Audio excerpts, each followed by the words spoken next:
Welcome to the Catalyst Sale Podcast with Mike and Mike. Sales is a thinking process. This podcast will help you learn about what works in sales, how to hone your skills, and increase your success.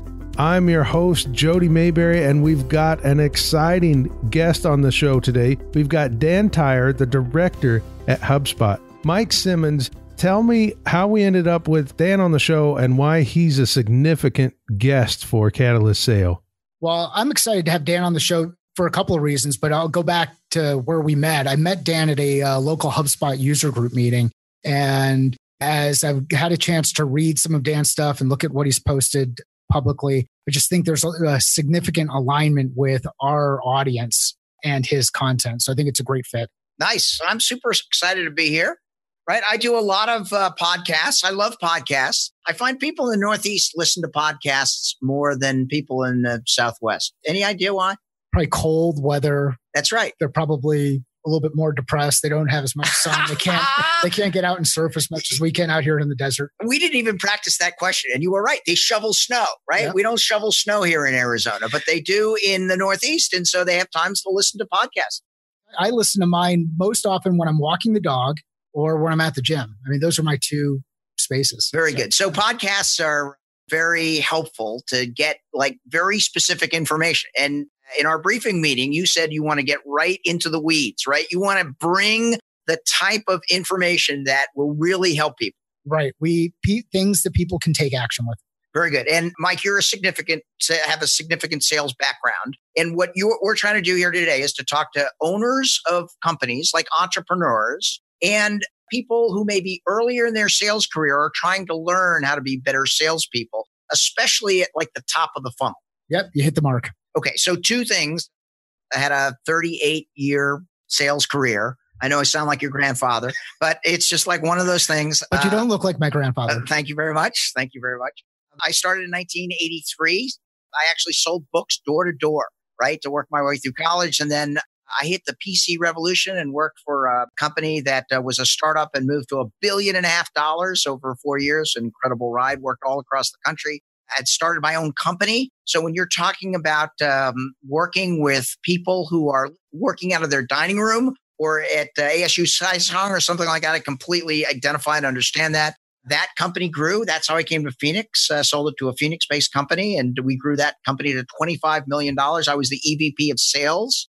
I served on the board of directors. That was a blast. And my third company, my third startup went bankrupt, which taught me a little bit about business like modeling and a little bit about humility.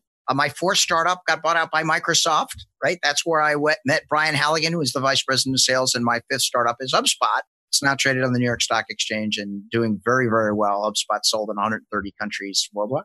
Awesome journey. It's me. I'm the luckiest guy in the world. I've been married 28 years, 2 beautiful kids, but I love to talk about specifics as it relates to the inbound sales process. And you know, a lot of this has changed over the last 10 years.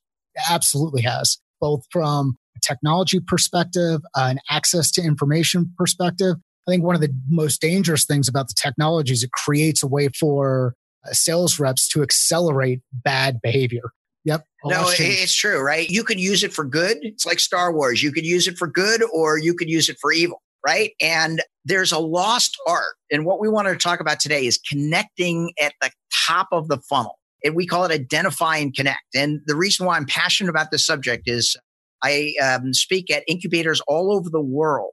Last year, I was at ASU probably 6 times, Draper Labs. I was at all of these great accelerators, CEI and Seed Spot, talking about identifying your right good fit customers and then how to engage them, right? And then part of my role at HubSpot is to teach our agency partners. We have all of these agency partners all over the world. They're like world-class content folks, but they're not necessarily vested in understanding how to engage with people on the phone. So you'll say, like, you have to call these people. And they're like, why?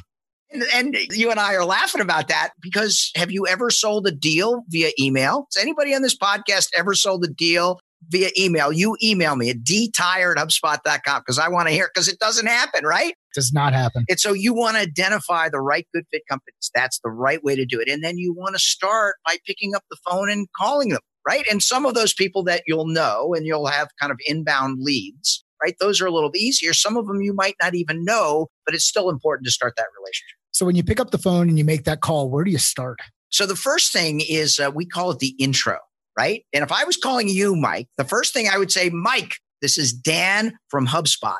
Dan from HubSpot. How can I help you? All right. And so I would hear in your voice. Now, the beauty of that line is it's strong, right? You can hear my voice tone. It's not fast. It's not like wishy-washy. It is somebody is calling at the end of the line with a very authoritative voice tone. And then I'm going to pause. And that pause is the most important part of the line. As I teach people how to do their greeting, there's a woman by the name of Brandy Hernandez. She runs a HubSpot agency here in Arizona, right? Brandy had never said, this is Brandy Hernandez from Texas SEO.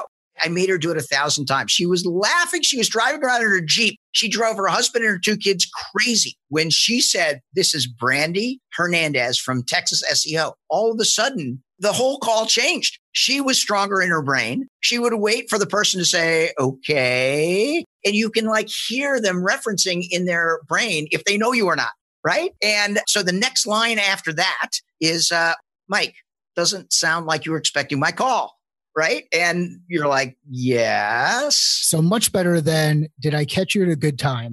Well, you can say that. And what we want people to do is vibe their own kind of approach, right? Yeah. The most important thing is the mindset that you actually want to talk with somebody, right, and that power in your voice tone. Well, and I hear people go through this, that did I catch you at a good time?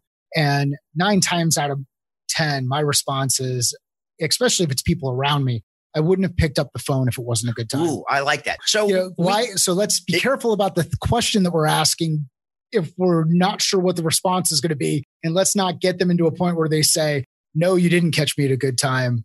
So this is where I like the path you were going with your follow-up comment, which really is hey, you weren't expecting my call. And on the other end, the person is shaking their head saying, yep, you're right. I wasn't expecting your call.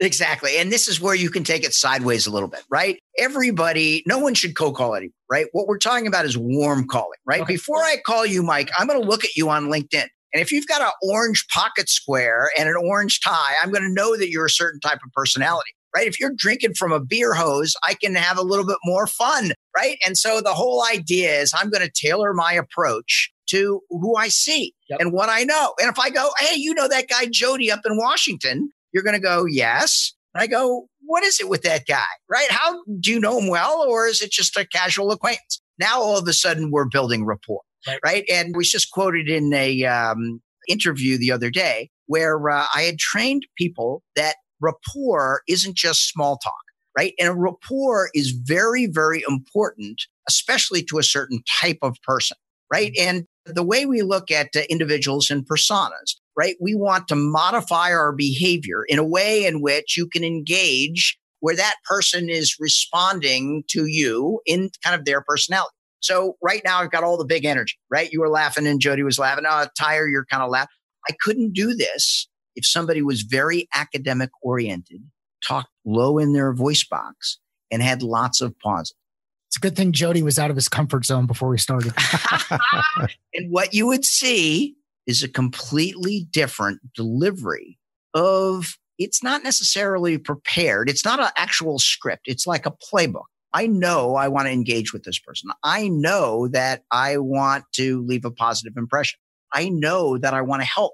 And whether I've met you before or not, I know that I'm going to follow up with you 4 times. I'm going to leave 4 voicemails. I'm going to send 4 emails as a way to try to connect. If you do that over 10 days, that's like professionally persistent. After 4 times that you leave a voicemail, your 4th email is going to be, hey, should I stay or should I go? Which, by the way, gets about a 43% response. Because if you're persistent enough and leave 4 slightly different voicemails or catch that person, right? Most people haven't gotten that level of professional kind of engagement with either a principal or a startup person in their life. So it just shows that they're interested in at least hearing you out for a couple, right? But what we wanted to talk about is rapport. So now you're talking to that person, you know who you're talking to, right? There's a series of questions that you can just open with that will start the conversation. Mike, I see you're at SkySong. Yes, Dan, I am. How long have you been there? About 2.5 years. What do you think? Absolutely love it. Why? Culture, energy, excitement, the fact that I get to walk into a building that has ASU on the outside on the top of it. All good things. I speak there all the time. I'm a huge fan. It's a beautiful building architecturally. There's food around. There's lots of activity. I'm a big SkySong fan. And then you can ask another question about SkySong to continue to build the rapport. You'll see that there are some people who want to continue that conversation. The key to rapport is it's not that it's just chit chat. What I want to do is I want to hear you talk. I want to get you talking. Because in most warm call situations, it's all about the first 90 seconds, right? We're already done. If you're talking 5 minutes into a SkySong, or you're a Sun Devil, or, oh, wait a second, I see that you live in Central Phoenix, or, oh my goodness, you run this podcast, right? Now, all of a sudden, it's a completely different dynamic. If you're running up against somebody who's a little bit more academic oriented or doesn't seem like they're all that friendly, then there's an opportunity for you to create a way where you can endear yourself to that person. Like I could say, Jody, I saw that blog article that you wrote. In fact, I just tweeted it out. You ever have anybody call you and say, just tweeted out your blog article, Mike? I have not. And what would happen if somebody called you and said, Mike, I heard about that podcast, and you break up your podcast about sales in a way in which it's kind of interesting? I'd be shocked and excited, and would have a number of follow-up questions. So things would switch. Exactly. Quickly. Exactly. So I just did a panel in Cambridge with, I brought in a CEO of a software company, about 45 people in the company, a marketing manager with, I think, about 100 people in the company, and an agency like owner with a handful of folks in the company. I go, all right, do you get cold calls? Right. And they're like, oh yeah. I go, do you ever answer them? They go, sometimes. I go, why will you listen to somebody and not listen to somebody else? Right. And it was, the whole room was like leaning towards, I want to hear this, right? Because it's the special sauce. Because a lot of what happens with salespeople is you find out something that works, and then they just flog the crap out of it. And so everybody starts using the same thing. What drives me nuts are those emails that talk about people getting eaten by a hippo. Exactly. All right. No more bands of the 9 bands you saw and the 1 band you didn't see. No more hippos, none of that kind of stuff, right? You've got to be innovative.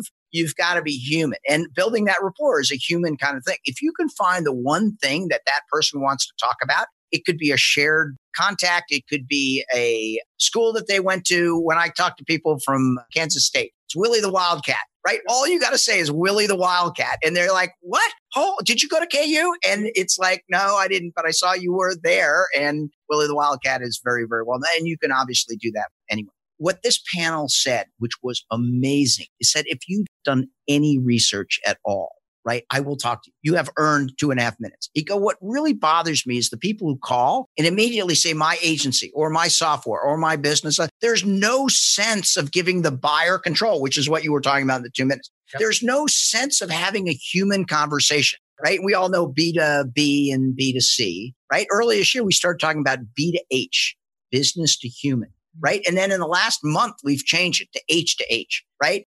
I still prospect. I do it a lot, actually, because it's almost enjoyable. Right. And as an employee number 6 at HubSpot, people will say, I can't get to this guy. He won't call me back. And I'm like, he'll call me back.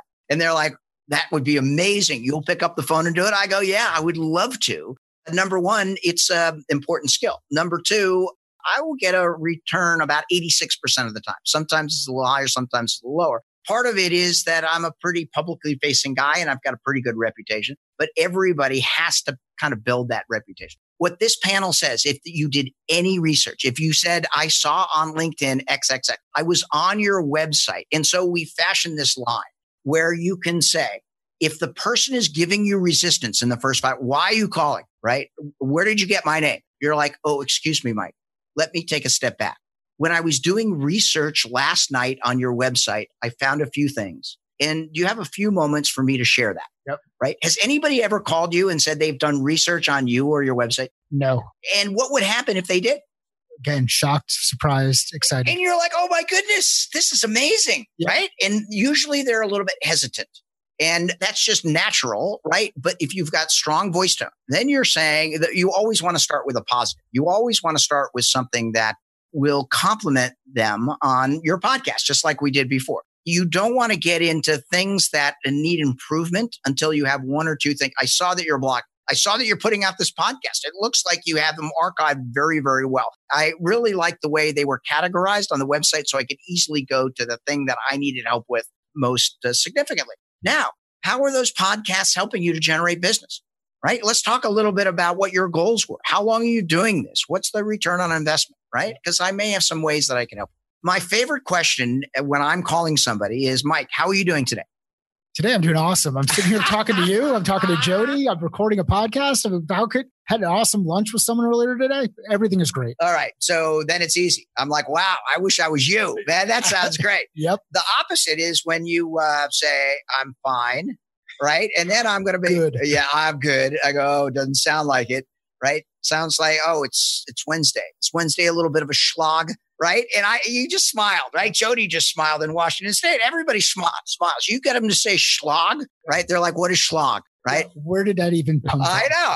I just made it up or somebody made it up. But I'm like, all I want to do is smile. If you don't sound like you're having a good time, right, I'll look at your LinkedIn. I'll think this guy's a reasonable guy. Maybe he just broke up with his girlfriend, or maybe he had a problem with the car or something like that. It's not on me, right? I know that I'm going to research 3 to 5 minutes every call. I know that I'm going to engage, and all I want to do is be helpful. Like that attitude. In the first 5 or 7 minutes, I'm going to have my ducks in a row so that I can engage, and I'm going to be helpful. And I want to jump in here. I think a key point here that really is important to hit home and should not be lost is Dan said, I'm going to research 3 to 5 minutes.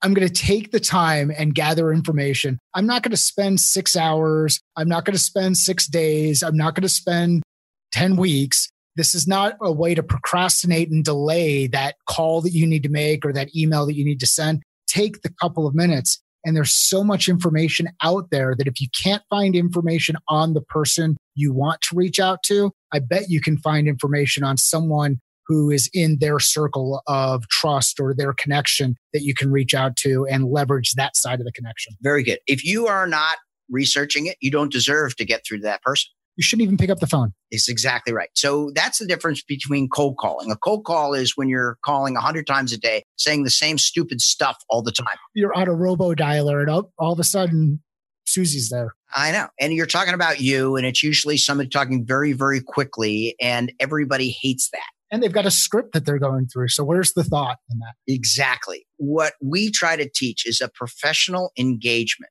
where you're identifying the right good fit companies. Now, for lots of entrepreneurs, they say, I want to sell to everybody. And we understand that you do. However, that's not accretive to helping you identify the right kind of fits. Come on, their product is awesome. Everybody could use it. But if you get a little bit more specific, it will be, if you get a lot more specific, because if I call you and say, I work with startups, you'll be like, okay. If I call you and say, I work with startups in Arizona that have 2 to 4 employees that are trying to grow to $1 million, what are you thinking in that scenario? I have significantly more context. On the first one, I work with startups.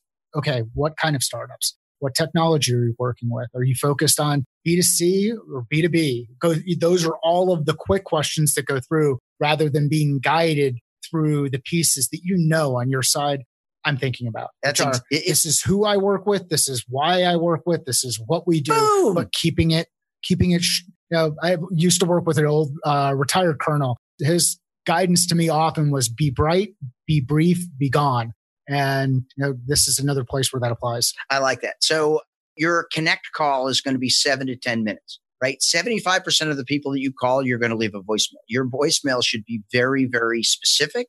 It should be different every time. You're going to call somebody 4 times. Anybody left you 4 voicemails in 10 days?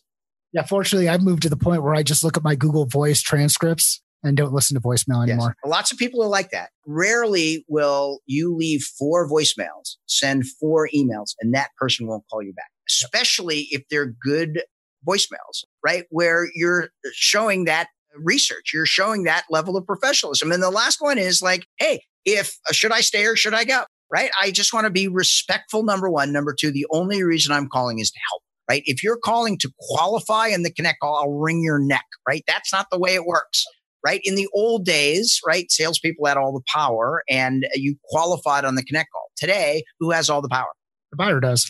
And so now all you can do, your only shot is to be helpful on the connect call. You want to be human, H to H, You want to build a little bit of that rapport. Then your first question is, how are you doing today? Your second question is, what were you looking for help with? How can I help you? If they're like, well, I don't know, you're calling me. That's when you bring in that research line. Well, what I saw on your website is this, this, this. All you have to do is get through the first 90 seconds. And then most people are having that conversation, right? It's like a face-to-face call. Most people have no problem engaging with somebody if they're at the bowling alley, at the barbecue, or at their church or something like that. It's just that phone is an 800-pound phone. And it's the reason is because they have been interrupted before by all those people we were making fun with, and they don't want to be that person, right? They don't want to be put in that category. They'll never be put in that person. If you're doing effective warm calling, you're making 6 to 8 calls an hour, right? You're doing 3 minutes of research. Now, you made a good point. Some people do 6 hours of research, and why will they do so much research?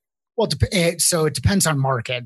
And level inside an organization. If I'm targeting a CEO, CFO, founder inside an organization, I'm going to want to make sure I've got all of my background information put together and I've got a clear picture. So I may put some more time in that instance, but it depends on the market you're selling to. It depends on the type of person you're talking to, the persona that you're talking with. I like that. You can go up to like 5-7 minutes. You can double that. What happens if people are spending an hour on research is they're just making excuses not to pick up the phone, right?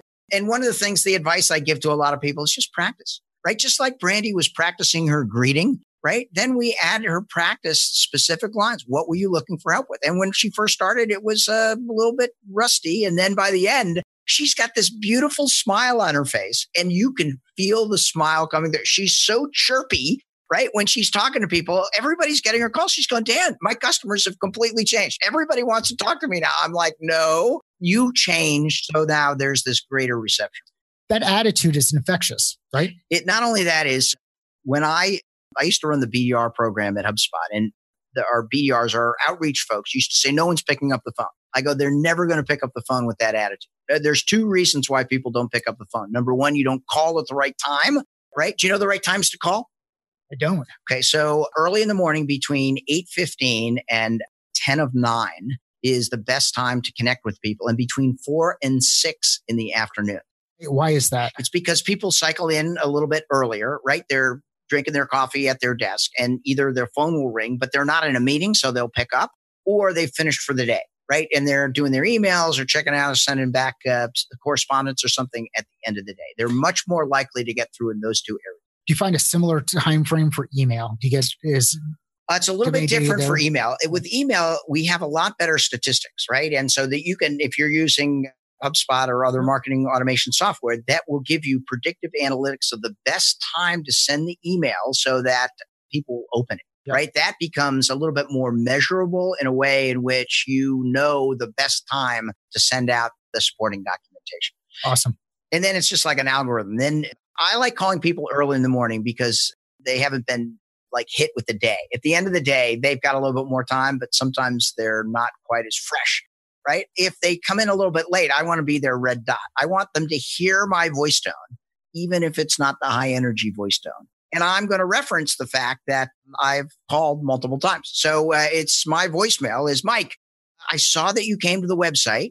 I saw that you downloaded the 2017 guide to inbound marketing. And I was wondering, what are you looking for help with? Please give me a call. I'm at 602-432-7451. Mike, this is Dan from HubSpot. Thank you very much. Awesome. Rated on a scale of 1 to 10. I give you a 9.5. Nice. And what did you take half a point off? Just because I'm a jerk. Nice. You're not a jerk.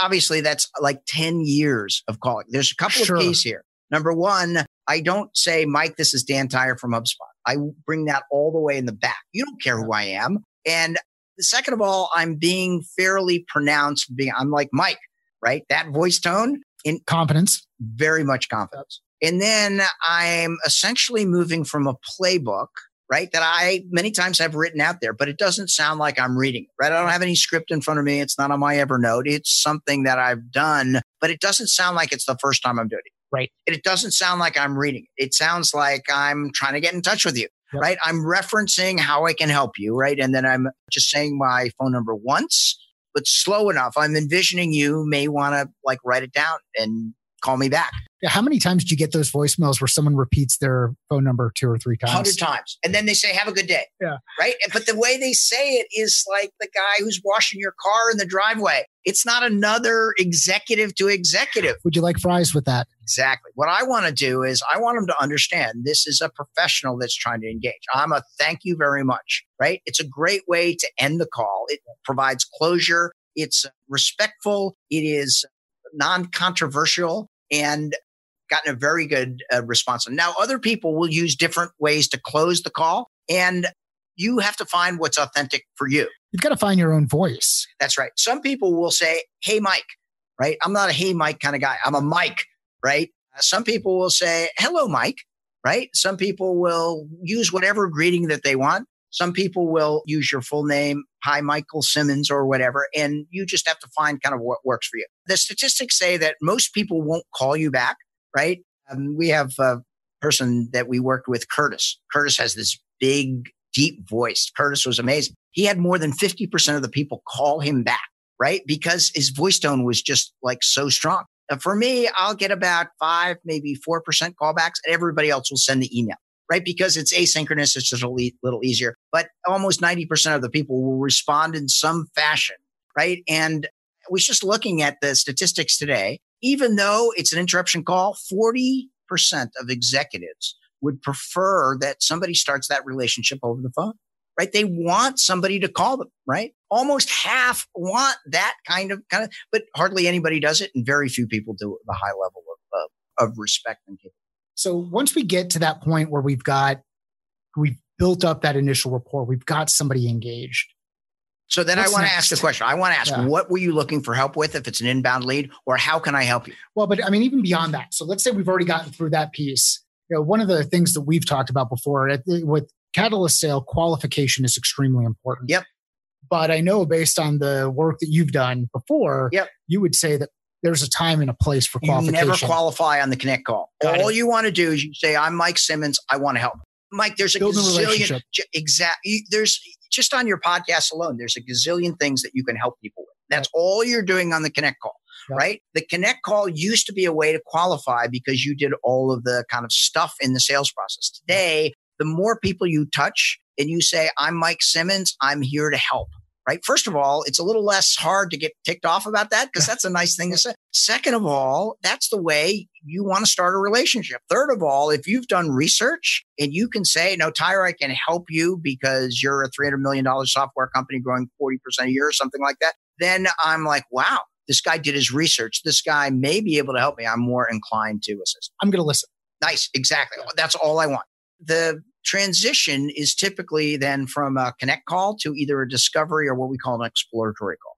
And that is all you want to do in a Connect call is find some common ground, be aware, right? So that they know that you're there, and then see if there's a reason to dig down into some additional kind of conversation in a separate call in the next couple of days. Right now, lots of people say, no, I want to do a 20-minute Connect call. And we're not a big believer in that because you just interrupted them, right? You want to be respectful. And some people, you got them at the right time. I still suggest that you split up the Connect call and the exploratory call because there's different dynamics. And that's the time when you do a little bit of extra research. That's the time where you're going to dig in a little bit more to make sure that you're very, very prepared. You know the first names of everybody in the senior management team. You've reviewed how your solution can address them. And in the discovery call, you're going to ask them some additional questions about their business. You're going to ask them about their goals, what they're trying to accomplish, a little bit about their challenges, what's bunched them up or why they moved forward, a little bit maybe about their timeline. And you're going to determine, okay, there's a reason to move forward with this person,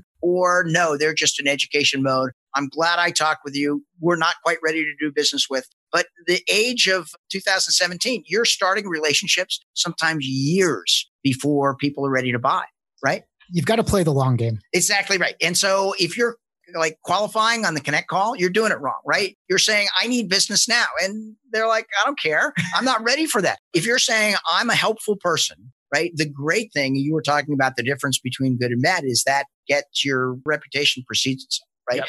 25% of people before they'll buy from you will Google you.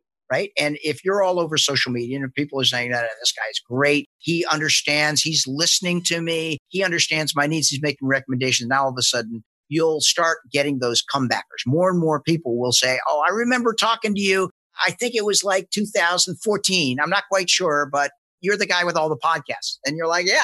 Now, when they come back and show intent, now you can move a little bit more into that more qualification process. And I forget where the quote comes from, but I know that I know there's one out there where it's, people won't remember what you said, but they'll remember how you made them feel. That's true.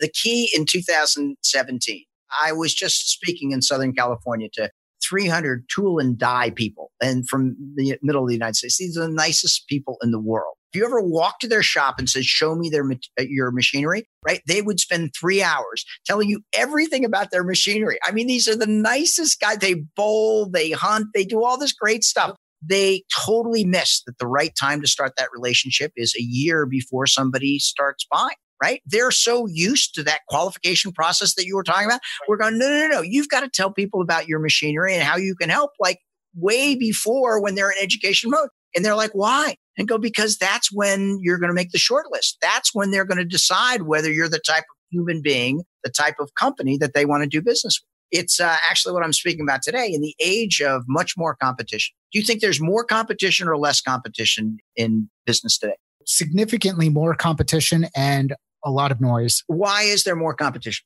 Joe, do you know the answer to that? I would say because it's easier than ever to get yourself out there and Joe, you are right. Low barriers of entry. Yep. So we're Startup Nation, right? Yep. There are 16 incubators in Phoenix alone. Is that crazy? There's thousands across the world. It used to be my second startup. I raised $400,000, $275,000 went to Microsoft and Dell, right? To build email. Right? I tell that to millennials. They're like, what? That is insane. And, you get Google Mail for free, right? You could start a company today for $1,000, right? You build a website, anything. Exactly. Now the key is scale up. So how many craft beers do you think are in Arizona alone? I was counting them this morning, 142 craft beers. In Arizona. Just in Arizona. You go to Denver, San Diego, and there's like boatloads of them. And they're all trying to do the same thing. They're all trying to find their voice. They're all trying to break through. That's why the Connect call is so important. Yep. That's what it does. It puts Mike Simmons as a human being first and foremost in a way in which they say, yeah, maybe I could use your consulting services. Maybe I do need to train my salespeople how to engage at the top of the funnel. Maybe this is a whole kind of different ballgame. So in the age of much more competition, people need to use their human skills as a way to differentiate and get through that crowded, confused, frustrating type of process. Absolutely. Nice. So that passionate about the Connect call, because if you do it right, it will pay dividends for the entire history of your company, right? If you do it wrong, in the old days, if you pissed somebody off, you're like, they're calling your boss, right? Right. What do they do now? They go on Twitter, they go on Facebook, They go wherever. Exactly. And you're like, oh my goodness, now you're starting to build the opposite reputation, right? Yep. And so this inbound selling where you're always very respectful, where you're engaging and saying, oh, no, what I want to do is help. Where you're saying you, the buyer, have the opportunity to move as quickly as slowly as you want. You have control. It's early. We're only 2 or 3 years in, but that is going to be the people who are going to win, right? Because with all of that competition, the reality is the customer experience has to be your differentiating factor, right? Everybody's with technology or beer or something else, all pretty much the same, but there's gazillions of them. What defines it is Mike Simmons. Now, all of a sudden, Jody. Now, the fact this guy called me like 3 years ago. He didn't ask for anything. He did his research. He wants to help. That's what people remember, right? One of my favorite books from going way back when most people were reading books and not reading things on a Kindle, it was The Trusted Advisor. Yeah. You build that trust. Yeah. And for me, the way that I've always tried to build trust has been starting with the customer in mind first. It's never been about me. It's never been about what I can get out of a relationship. It's never been about what I want to deliver. It's never been about that. It's if I can understand what's important to you, what makes you tick, why you're doing what you want to do, then I can figure out a way that I can help, or I can bring somebody else within my network to the table who can help. It's the right philosophy for the 21st century. You kind of discovered that just because you're a good professional and you understand that's the way people want to buy. In 2017, it is table stakes. If you go and qualify and your sales organization isn't being helpful, all the good that you do in the first part of the sales process will drop right away. It is absolutely essential. And that's what I speak worldwide about, this whole inbound revolution, the inbound organization. It will permeate every aspect, or has to permeate every aspect of the customer and the prospect process. Awesome. Well, Dan, thank you very much for the time. Is there anything that we didn't hit on today that you had hoped we would have hit on? Let me say, we want to get into the meat, right? We want to get into the weeds. So number one, you got to pick up the phone. Yep. Right? Pick up the phone. Number two, you have to have the positive attitude. First of all, if you've got the icy feeling in your stomach, right? Push through it, right? Because everybody could do it. I've trained my friend Andrea Moshe, right? She's in Romania, right? She had a baby in her second week of our course, and she's still started calling. You've ever prospected in Romania? I have not prospected in Romania. However, we get some pings on our website from Romania, and we're worried we might be getting hacked. I don't know about that, but if you need inbound support, talk to Andrea in Romania. She would call people, and it's hard to build rapport in Germany and Romania. She would say, I just had a baby, right? And then for 20 minutes, literally 20 minutes, right? No one's ever called you up and said, I just had a baby, did they? No, at least not that I recall. I know. And in Romania, they're very family oriented. They're not chit chatters, right? But it was a brilliant opening line that she would say, she would have to after 20 minutes, bring it back to the reason she called, because people were talking about their extended uncles and people had a bit. In Germany, you ever prospect in Germany? I have. And what do you think about the German kind of connect call? Well, yeah, I mean, so it's funny. You had said at the beginning you were selling books.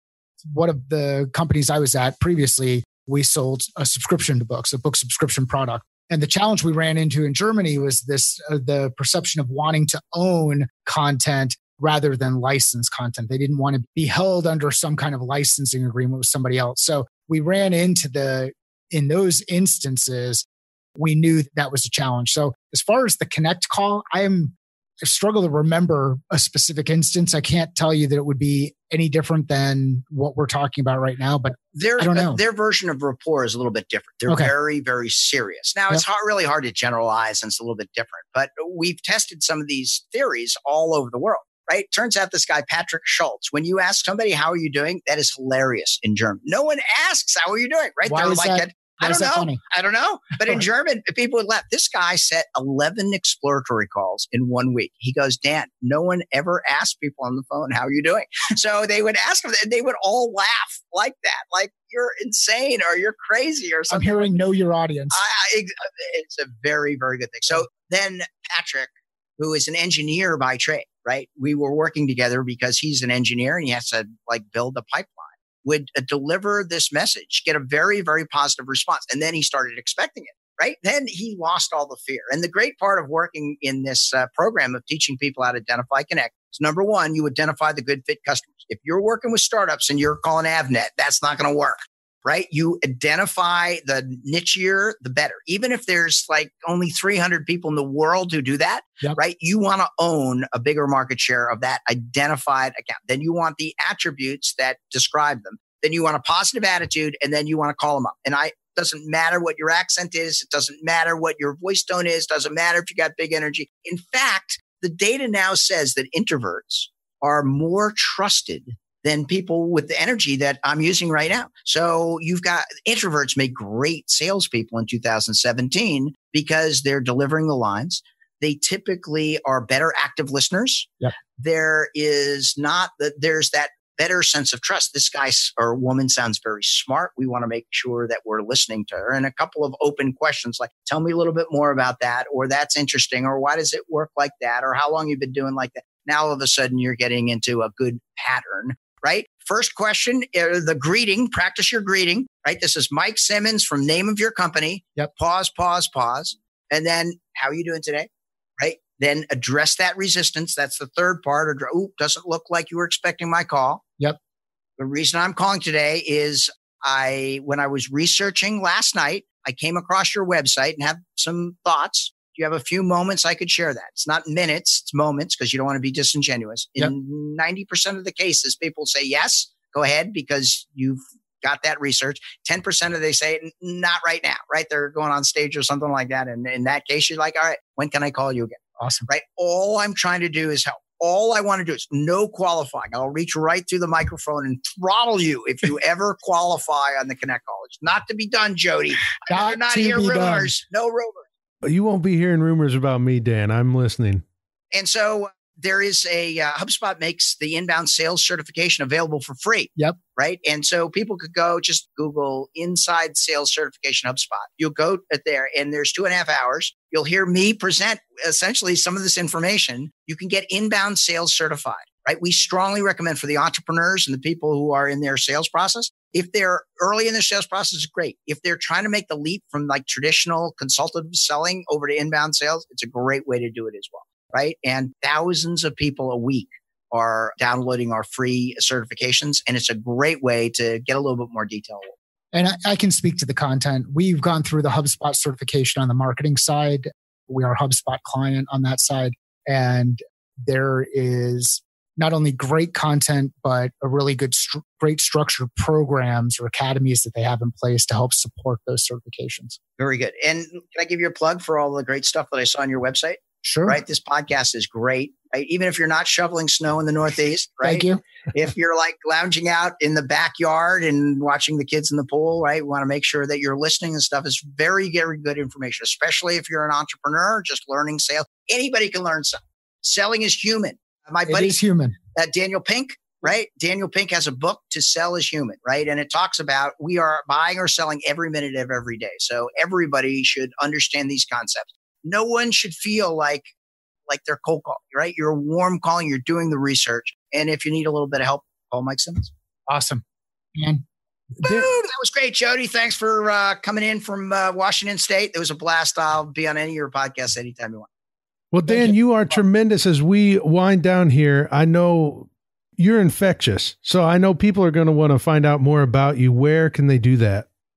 So embrace all forms of social media. You can email me at dtyre@hubspot.com. I'm Dan Tyre 1 on LinkedIn, at Dan Tyre on Twitter, right? I work full-time for HubSpot and I'm all in for a couple of things. Number one, any HubSpot customer that needs my help, boom, help to the extent of my schedule. Number two, if you need help with inbound sales, this is a human thing, right? This is something that helps all businesses worldwide. I'm happy to help. For people here in Arizona, I make every other Friday available at the Henry, and you can sign up on my Facebook business page and you can schedule an hour and I'll help you diagnose any sales challenge that you have. You send me the 3 biggest challenges and I'll noodle on it. If I can help, I'm happy to assist. If I can't help, I'll find somebody that is better suited to assist you. And I'm all about entrepreneurship and all about helping companies scale, right? This is the essence of the American economy. This is the essence of the world economy. We do it much differently today, which is a good thing,